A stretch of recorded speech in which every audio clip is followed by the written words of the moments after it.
Queremos ver, bendito Dios, porque no hay un lugar mejor, no hay un lugar más alto, más maravilloso que estar, Señor, a tus pies, que habitar en tu morada santa, Señor. No hay un lugar más alto que poder venir delante de tu trono de gracia y ofrecer, Señor, a ti nuestra alabanza y nuestra gratitud, Dios, porque eres bueno, Dios, porque tu misericordia y tu fidelidad son eternas.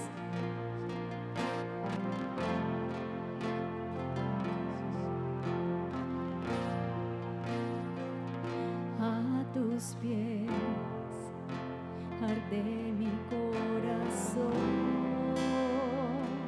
a tus pies entrego lo que soy. Es el lugar de mi seguridad, donde nadie me puede señalar. Me perdonaste, me acercaste a tu presencia, me levantaste y hoy me postro a adorarte.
porque mejor es un día en tu casa, Dios, que 1000 años lejos de ti, que 1000 años fuera de tu presencia, Señor.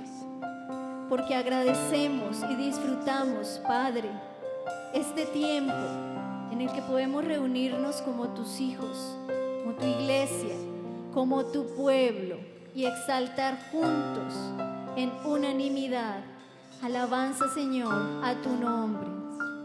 A ti, Dios amado, sea toda la gloria, toda la alabanza y todo el honor, ahora y siempre, y por todos los siglos de los siglos, en el nombre de nuestro Señor Jesús, quien vive y reina. Amén y amén. Que el Señor les bendiga, hermanos. Vamos entonces a darle gracias al Señor. Yo quiero invitarle a que usted y yo hagamos una oración a través de la cual le vamos a pedir al Señor que hable a nuestros corazones. Y le vamos a pedir al Señor que Él, por su gracia, nos instruya, nos consuele, nos edifique, nos fortalezca, nos sane, nos bendiga, llene nuestras vidas, nos oriente. Y bueno, todas aquellas cosas que usted y yo tenemos en nuestros corazones y tal vez por las que a diario clamamos al Señor. Así que vamos a orar. Le pido el favor, le ruego el favor, incline su rostro allí donde está y con sus ojos cerrados y con su corazón bien despierto vamos a orar al Señor. Amado Dios, te damos gracias en el nombre de Jesús por este momento tan especial, por tu palabra que va a ser leída, la cual, Señor Dios, desde ya declaramos que es una bendición poderosísima para nosotros. Señor Dios, declaramos o confesamos más bien que tú eres el Señor y que hoy, Señor Dios Todopoderoso, tú harás cosas importantes en nuestras vidas. Nos bendecirás, nos llenarás, nos formarás, Señor Dios. Harás por la obra de tu Espíritu Santo en nosotros conforme tú quieras, Señor Dios, que se haga, Padre Celestial. Bendícenos, Señor Dios, instrúyenos, consuélanos, muévenos, Señor Dios, mueve nuestros corazones, nuestras vidas, todo nuestro ser, Padre, y haz en nosotros conforme a tu gran y gloriosa voluntad. Te adoramos en el nombre de Jesús y te bendecimos. Amén y amén. Aleluya. Bueno, esta mañana traigo un tema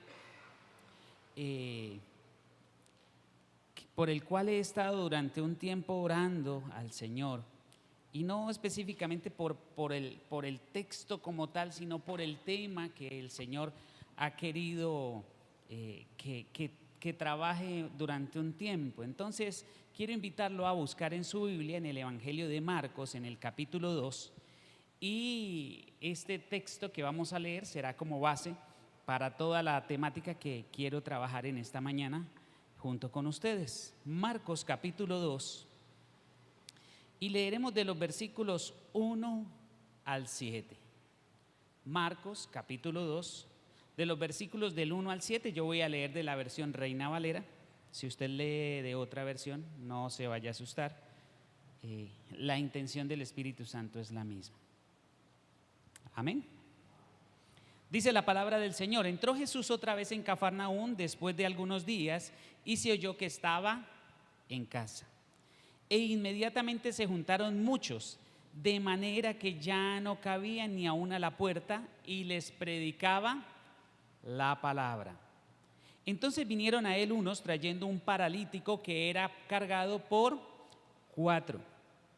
Y como no podían acercarse a él a causa de la multitud, descubrieron el techo donde estaba y haciendo una abertura, bajaron el lecho en que yacía el paralítico. Al ver Jesús la fe de ellos, dijo al paralítico: hijo, tus pecados te son perdonados. Estaban allí sentados algunos de los escribas, los cuales cavilaban en sus corazones: ¿por qué habla este así? Blasfemias dice. ¿Quién puede perdonar pecados sino solo Dios? Amén y amén. El tema para esta mañana es los actores en la salvación. Téngalo muy presente, los actores en la salvación. Pero quiero llevarlo a través del mensaje contándole una historia que es verídica y que la leí la escuché hace algún tiempo atrás. Se cuenta la historia de un pueblo costero de los Estados Unidos en cuyas aguas solían accidentarse los barcos que pasaban por allí dado la accidentalidad de sus costas. Al ver la recurrencia de este fenómeno, la gente decidió unirse para ayudar y así salvar a cuantos fuera posible. Lo primero que hicieron fue construir un faro. Después construyeron unas instalaciones para atender médicamente a los heridos y por último se organizaron por turnos con el fin de prestar guardia para así evitar los siniestros. El pueblo estaba contento con su servicio. Dirigían los barcos a feliz término y atendían a las personas que lo necesitaban. Ayudar a los demás se convirtió en el sentido de sus vidas. Era esto tan importante para ellos que construyeron un salón para reunirse y planear su trabajo. Le dieron un nombre a su organización que implicaba la gran y apreciada tarea que tenían y consideraban que sus vidas no podían tener un mejor sentido. Tiempo después, la Marina del país se ubicó en esta área y asumió la responsabilidad con la movilidad de las naves y el pueblo, por supuesto, poco a poco fue abandonando la actividad de ayudar. Las reuniones en aquel bello salón continuaron, pero ya no eran para planear nada con respecto a salvar y servir. Se volvieron algo así como las reuniones de un club. Quienes presidían ahora aquella organización se preocupaban más porque se mantuviera el salón limpio, los cuadros en sus sitios y más por aquel viejo recuerdo de salvar y servir que no se perdiera en el tiempo. Después de un tiempo la Marina se retiró y la navegación marítima mejoró en aquella zona. Sin embargo, de cuando en vez sucedían ciertas tragedias que ya nadie quería atender. La protección de los navegantes quedó a cargo de los guardacostas, cuya sede estaba ubicada a bastantes millas náuticas de allí, y los pueblerinos de aquel lugar consideraban que dicha actividad de salvar y servir ya no era su responsabilidad.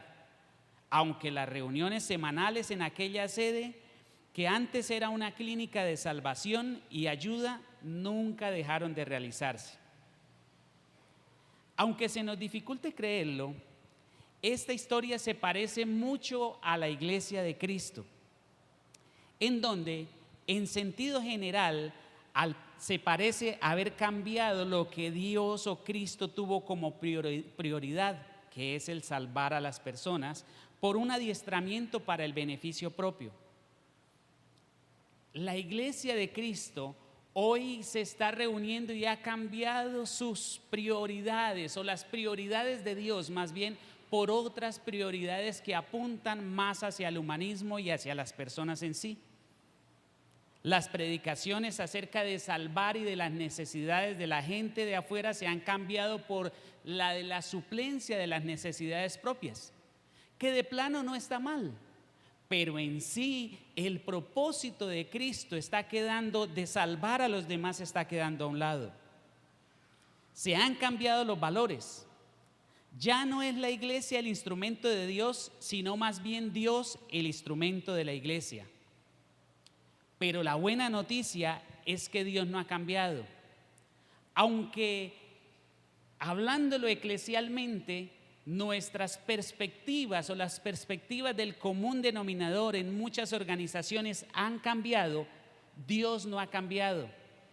Él no ha cambiado, no ha dejado de interesarse. Los intereses que tenía Cristo hace 2000 años cuando estuvo aquí en la tierra son los mismos que tiene hoy. Sus deseos, sus anhelos son los mismos hoy. La palabra del Señor dice que Él no cambia y esto para nosotros es una buena noticia. Imagínese un Dios que cambiara dependiendo de las circunstancias.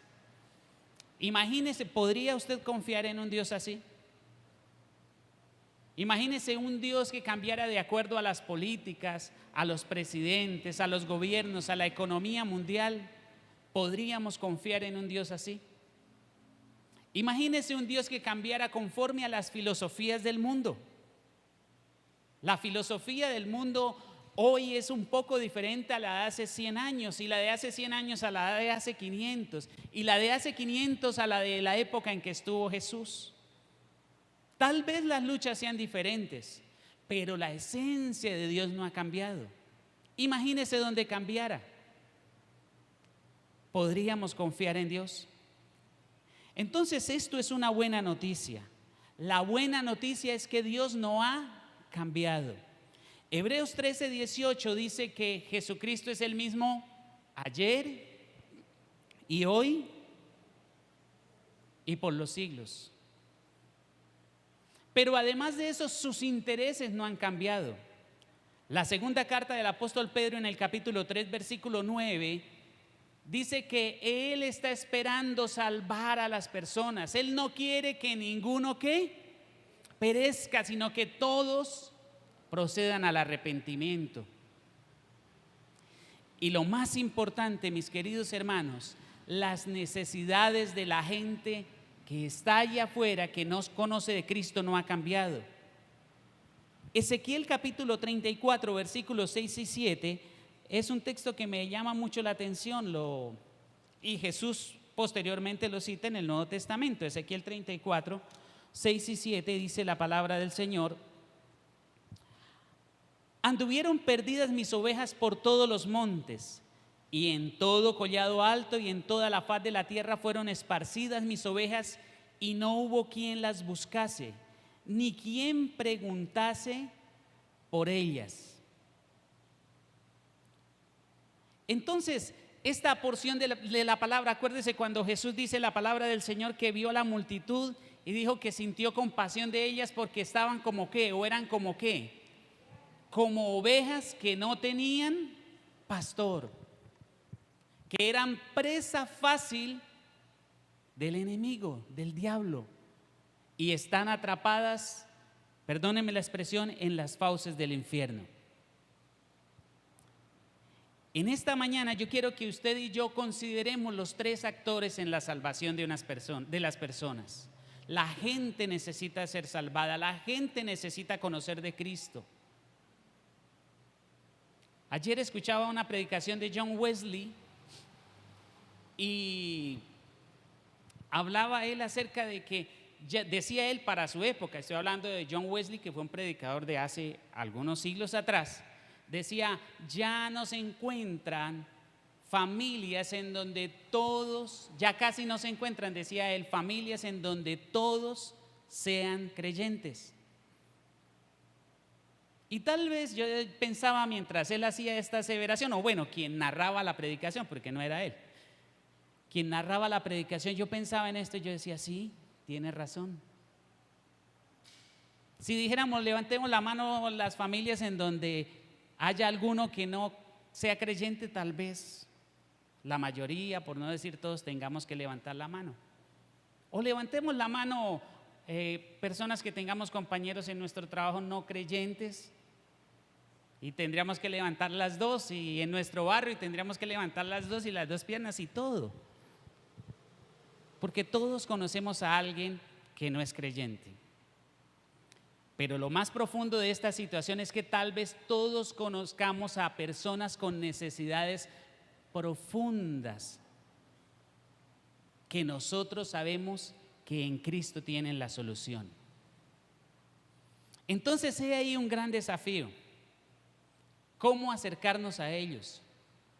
¿Cómo llegar a ellos? ¿Cómo buscarles? Y esto es bien interesante. Entonces, en esta mañana yo quiero motivarle a que veamos, de acuerdo al texto que leímos en Marcos, los actores en la salvación. Y encuentro yo tres actores en la salvación de aquellas personas que necesitan de Cristo. Bueno, la narración en sí es de un paralítico, ¿sí?, que dice la palabra del Señor que Jesús se encontraba en la casa y que las personas supieron que Él estaba allí. Entonces llegaron a donde Él comenzó a predicarles, y había un paralítico, seguramente de la ciudad.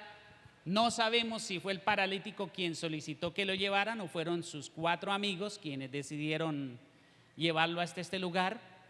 No lo sabemos, pero lo interesante de esto es que allí sucede un milagro no solamente de sanidad, sino de salvación. Y esto es bien interesante. El primer actor que encuentro yo en la salvación de las personas es Dios mismo. Dios es el principal actor en la salvación de la humanidad. De hecho, la palabra del Señor afirma de pasta a pasta que la salvación es ¿de quién? Del Señor. Jonás 2:9 dice, cuando estaba allí en el vientre del gran pez, clamó y dijo, la salvación es de Jehová. La salvación le pertenece ¿a quién? Al Señor. Es de Él es el que la otorga. La iglesia, ni los ministros, ni los líderes, nadie puede otorgar la salvación. Solamente la otorga el Señor. Él es el que la da, a Él le pertenece. Y quienes se acogen a Cristo comienzan a ser de Él, enteramente de Él. Debo decir aquí que debo afirmar que nadie, absolutamente nadie, puede otorgar la salvación, solo el Señor. En este pasaje de Lucas vemos a Jesús dando palabras de vida, perdonando, sanando y salvando. Su propósito siempre ha sido salvar a la humanidad.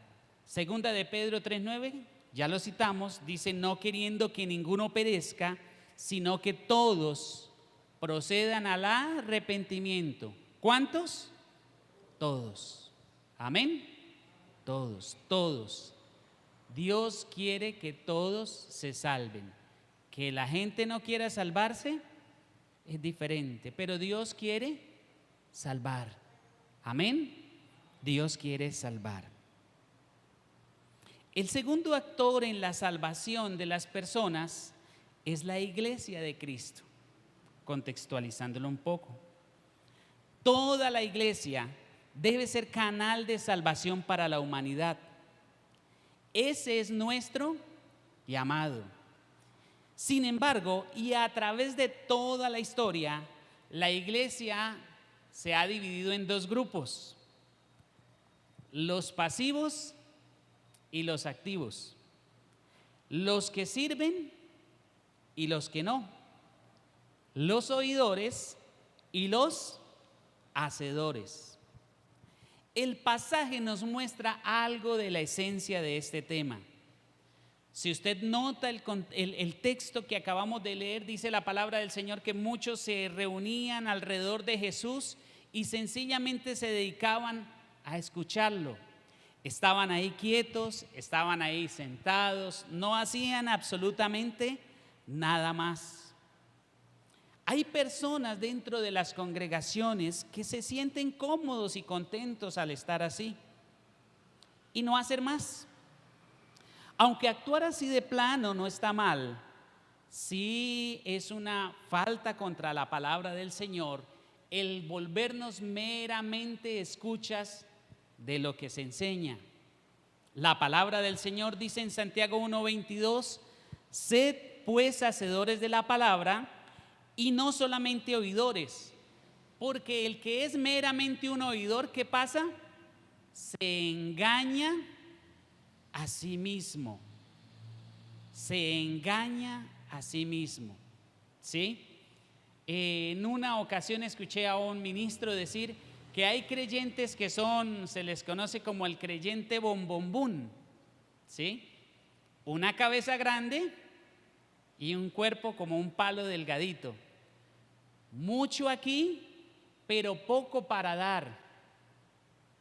Hay personas que saben mucho de discipulado, de liderazgo, de empoderamiento y todas esas cosas que se hablan hoy en día en las iglesias.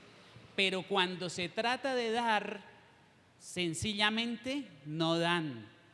Cuando se trata de hablarle a alguien acerca de la fe, sencillamente no lo hacen. Algunos llegan a pensar que es tarea meramente del ministro, del pastor, de su familia, de los líderes, los que se capacitan. Esos son los que, a mí eso no me corresponde, ¿sí? En alguna ocasión escuché a alguien decir que ese llamado ahí de hacer discípulos se remitía meramente a los 12, que eso no tenía nada que ver con la iglesia moderna. y que por esencia o la extensión de esos 12 eran los hombres y mujeres llamados al ministerio. Muchas personas todavía creen eso, muchas personas lo piensan, muchas personas lo sienten así. Hay personas que se convirtieron dentro de las congregaciones en meramente oidores. No dan un paso por alguien que lo necesite. Y dentro de ese grupo también podemos encontrar a otros que están allí y que solamente son, digamos, como una especie de críticos de los demás, de los que tratan de hacer. Allí en el versículo 7 de Marcos encontramos unos que estaban escuchando allí a Jesús y dentro de sus corazones decían, pero ¿por qué habla este hombre así? ¿Sí? Solo Dios puede perdonar pecados. Se convirtieron como en una especie de críticos, ¿sí? Estas personas, a pesar de que están allí, no han sido transformadas por el Espíritu Santo. Su única motivación es la crítica y el perfeccionismo a aquellos que tratan de hacer algo por la iglesia y por la gente que se pierde. El versículo 6 nos muestra a estas personas con un espíritu de religiosidad. Son personas que creen tener la razón en todo y por consiguiente son críticos hasta del mismo Dios. El apóstol Juan, en su tercera carta, habló de una persona así, un señor que se llamó Diótrefes, y dice él que era un líder al parecer importante de la iglesia, pero en virtud de ser una bendición era más una piedra de tropiezo para los demás. El segundo grupo dentro de la iglesia son los que sirven, los hacedores. Y cuando vemos ahí en el versículo 4 o 3, dice, entonces vinieron a él unos trayendo un paralítico que era cargado por 4 personas, supongo yo que cada uno de una punta de la camilla, es digamos lo que yo podría pensar, ¿sí? Y dice ahí el versículo, y como no podían, el versículo 4, acercarse a la causa de la multitud, descubrieron el techo de donde estaba y haciendo una abertura, bajaron el lecho en donde yacía el paralítico. Observe ese detalle. Estos hombres estaban dispuestos a todo porque su amigo recibiese una bendición.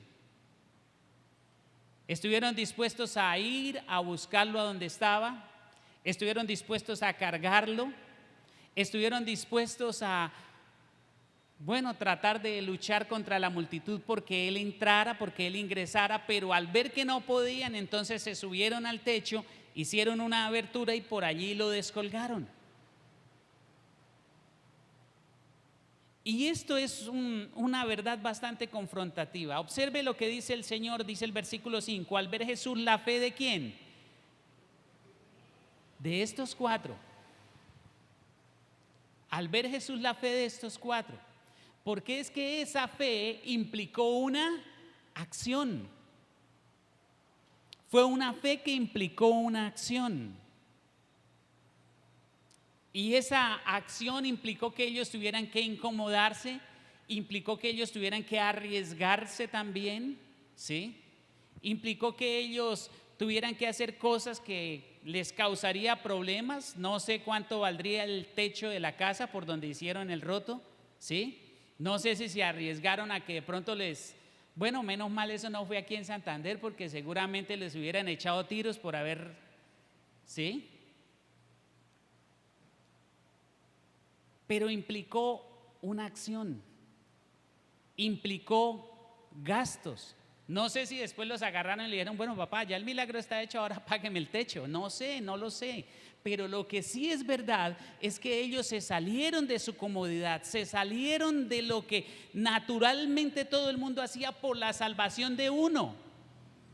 ¿Era de la familia? No lo sabemos. Pero lo importante es que Jesús miró la fe de estas personas.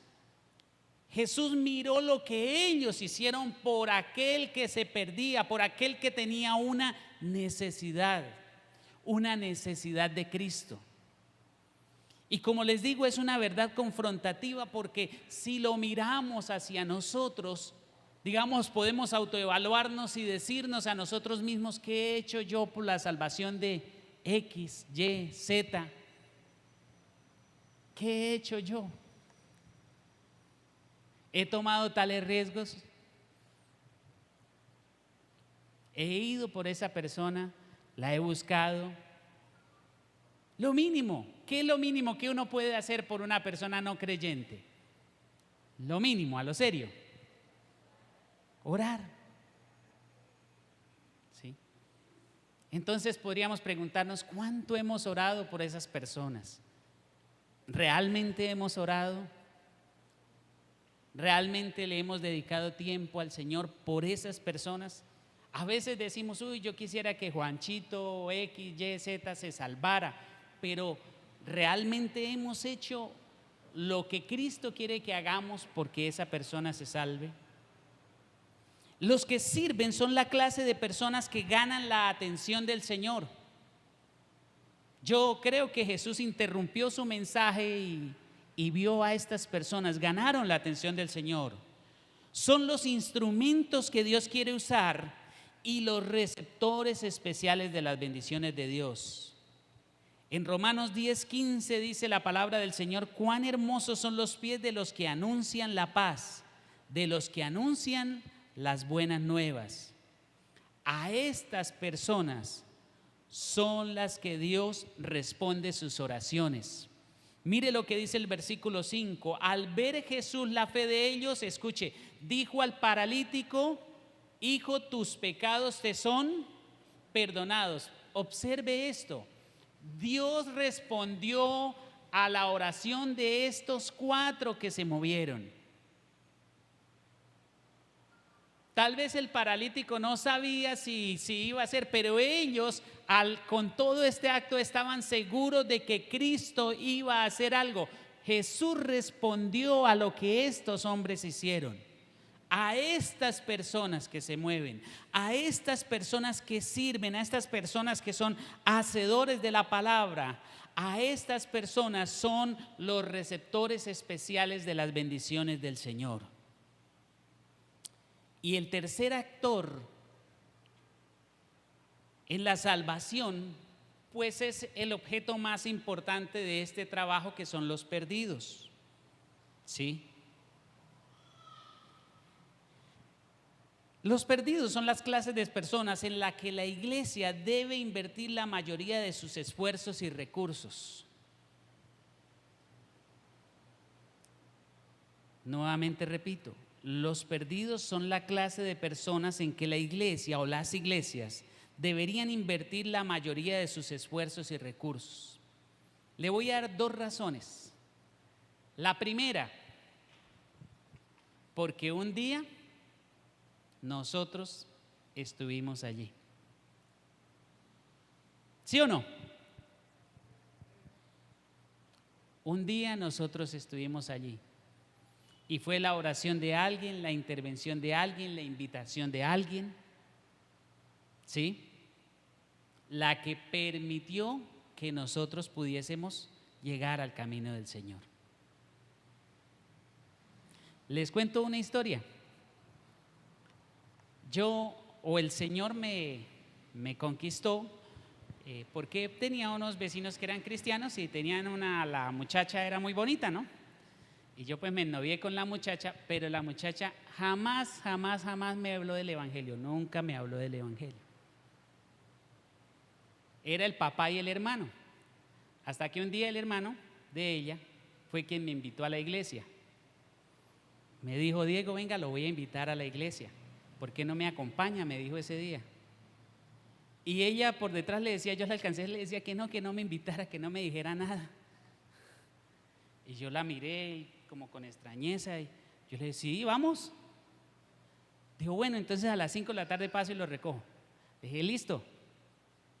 Y ella se quedó mirando: ¿en serio usted iría a la iglesia? Sí, ¿por qué no? ¿Por qué? ¿Qué hacen allá o qué hay de raro? Entonces, esto lo cuento porque si tal vez, bueno, no sé, Dios tiene sus medios y eso no es innegable, pero si tal vez este joven no se hubiese atrevido a decirme algo, de pronto yo todavía estaría por allá en quién sabe qué caminos. Ahora, los perdidos son el objeto principal por el que una iglesia debe trabajar. Todos nosotros estuvimos alguna vez en esas condiciones. Romanos 3:23, no, texto que nos debemos saber de memoria. ¿Qué dice? Por cuanto todos pecaron y están destituidos de la gloria del Señor. Efesios 2:5, está precisamente el apóstol Pablo hablando acerca de la salvación.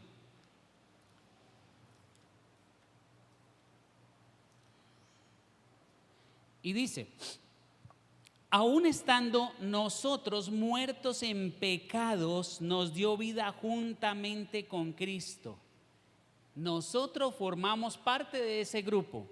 Y otra razón por la que digo que la iglesia debe invertir la mayoría de sus esfuerzos y recursos en salvar personas es porque para mí, y esto digo yo, no el Señor, el 50% de la razón de ser de una iglesia en el mundo es ser instrumento de salvación para las almas.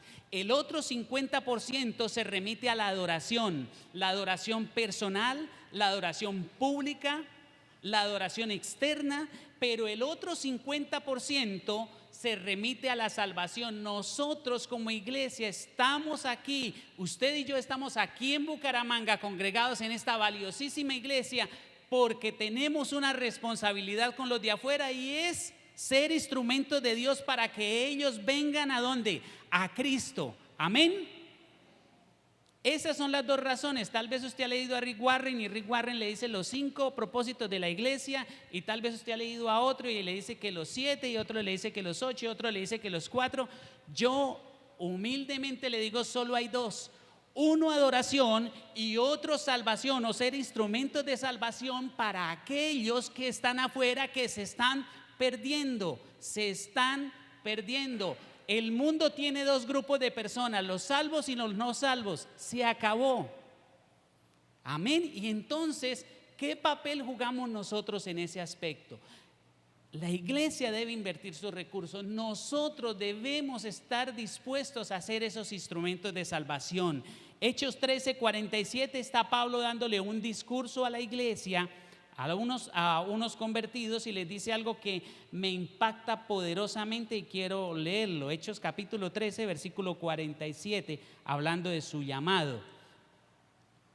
Y dice: porque así nos ha mandado el Señor diciendo: te he puesto para luz de los gentiles, a fin de que seas para salvación hasta lo último de la tierra. Dios nos ha puesto a nosotros ¿a qué? A alumbrar. Amén. Así que usted y yo, a donde vayamos, tenemos la responsabilidad y la obligatoriedad ¿de qué? De alumbrar. ¿Sí? De alumbrar, pero alumbrar con la luz de Cristo. Y eso dice Pablo, a fin de que seamos para salvación hasta lo último de la tierra. Que la gente diga: yo quiero caminar como esa persona camina, yo quiero tener la honestidad que tiene esta persona, yo quiero tener la valentía que tiene aquella mujer, como la historia que contaba mi hermana en la escuela dominical acerca de aquel ministro, de su esposa, de su familia, de los riesgos que tuvo que tomar, las decisiones que tuvo que hacer, pero todo fue en pro de bendición de la obra. Y Dios cómo les bendijo también a ellos. Así que todo esto es muy importante. Los perdidos son el tercer actor en la salvación.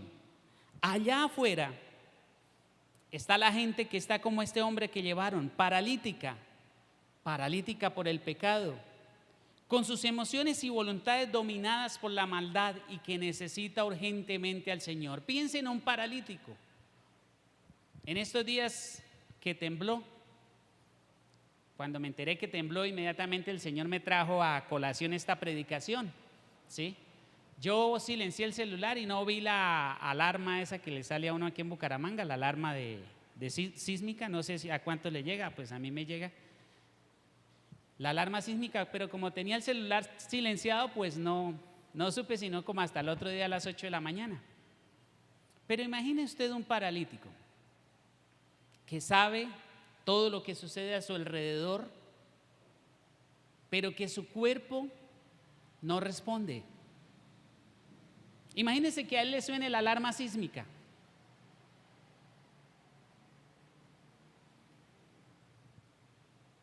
¿Qué hace? No puede hacer nada. Si puede gritar, pues gritará, será lo único. Muchas personas, espiritualmente hablando, están como esos paralíticos, atados por el pecado, por las maldades. La alarma de Cristo les suena, pero no saben qué hacer. Muchos saben que sus conductas son malas, muchos saben que sus conductas son pecaminosas, muchos saben que van en el camino equivocado, pero no tienen el poder en ellos mismos de que esas cadenas, esas ataduras, esas maldiciones se rompan. No lo tienen, porque el único que lo tiene es ¿quién? Cristo. Así que todo esto concluye en la idea de que estas personas necesitan urgentemente al Señor. Lo necesitan urgentemente. Y tal vez el Señor está esperando que nosotros, los de la Iglesia Bautista de Bucaramanga, seamos como esos 4. Que tengamos que esforzarnos por ir, buscar a esos paralíticos, echarlos en la camilla, llevarlos a la presencia del Señor.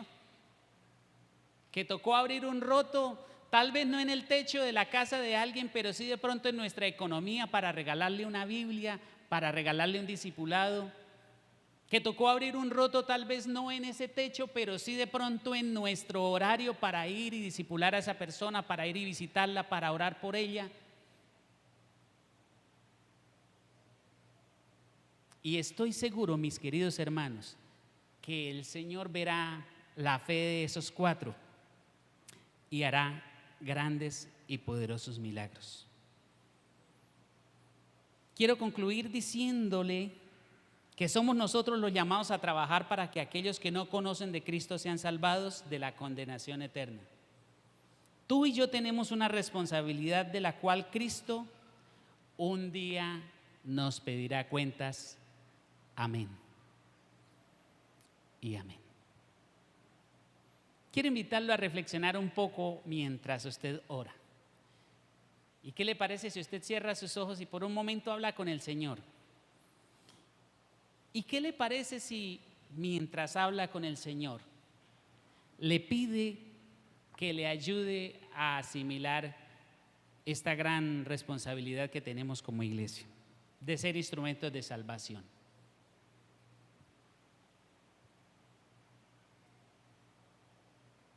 ¿Y qué le parece a usted si mientras piensa en esto aprovecha y ora por algunas de esas personas? Tal vez las trae a colación por aquellos que usted ha estado orando o ha venido orando durante un tiempo. Padre, te damos gracias en el nombre de Jesús y reconocemos que tú eres el Señor, que tú eres tan importante y especial para nosotros, Dios, que te debemos todo. Ahora, Dios Todopoderoso, te suplicamos que tú nos ayudes a comprender esta verdad, Señor, de que hay allí gente afuera necesitándote y que somos nosotros tus instrumentos. Padre, míranos como vasos, Señor Dios, y llénanos de todo lo que necesitemos, Dios Todopoderoso, para ser esos instrumentos útiles a ti. Bendícenos, glorifícate en nuestras vidas, Señor Dios Todopoderoso, y haz en nosotros algo bien importante, Dios. Ayúdanos con tu palabra, Señor Dios Todopoderoso, y permítenos ser esos instrumentos que tú quieres que seamos. En el nombre de Jesús te damos gracias. Amén y amén. Aleluya. Antes de finalizar, quiero contarles 2 cosas. La primera, he estado hablando con el pastor Osvaldo acerca del desafío de ganar almas. Y he estado orando porque no se me pase el 2023, y se lo voy a decir así, sin ganarme, ¿cuántos? Al menos uno. Muy bien, un hito para el Señor. Ese es mi desafío. Ese es el desafío que me he puesto y que tal vez el Señor ha venido como ahí trillando. Yo siento que últimamente Dios me metió como en una especie de máquina de moler y me ha estado dando. Yo quiero tomarme el atrevimiento de invitarlo a usted que se una a este desafío. Tal vez si yo le digo, ¿cuántas personas quiere usted que sean salvas? La lista se nos sale de los deditos, ¿cierto? Pero vamos a guerrearnos. ¿Cuántos? ¿Qué le parece? ¿Se le mide? Bueno, yo sé que el Señor le va a proveer o nos va a proveer a todos las herramientas. De eso estoy totalmente seguro. Pero lo que sí es verdad es que vamos a ser como esos 4. Amén. Y por último, lo segundo que quería contarles es que en este último tiempo también he estado orando porque el Señor me dé una palabra para mí, para trabajar. Y es un texto que todos conocemos. Dios me lo dio hace unas noches atrás orando. Está en segundo libro de las Crónicas, capítulo 7, versículo 14. Esa palabra Dios me la dio a mí, es mi palabra rema para este año. Y dice: si se humillare mi pueblo sobre el cual mi nombre es invocado, y oraren y buscaren mi rostro y se convirtieren de sus malos caminos, entonces yo iré desde los cielos y perdonaré sus pecados y sanaré su tierra. Estoy seguro que Dios va a hacer cosas especiales en mí. Esa palabra sanaré es una palabra que ha calado profundamente en mi corazón. Yo le invito a que usted busque la palabra del Señor para usted, porque Dios tiene palabra muy especial y muy importante para su pueblo. Amén. Vamos a darle gracias al Señor. No sé si haya algo más que decir. Y si no, entonces oramos para ser despedidos. Póngase sobre sus pies, mi hermano, y aproveche y acérquese a una persona que esté por ahí, preferiblemente que no sea de su misma banca o de su familia. Acérquese a alguien y póngale la mano en el hombro y usted le va a bendecir. Acérquese a alguien. A ver, rompamos un poco Ok, ¿listos? Mire a esa persona que está a su lado y dígale: hermano o hermana, yo te bendigo en el nombre de Jesús. Dígale: yo bendigo tu familia, bendigo tu trabajo, bendigo lo que eres, lo que haces, y bendigo lo que el Señor hará en este año contigo. Ruego a Dios que Él responda a tus oraciones.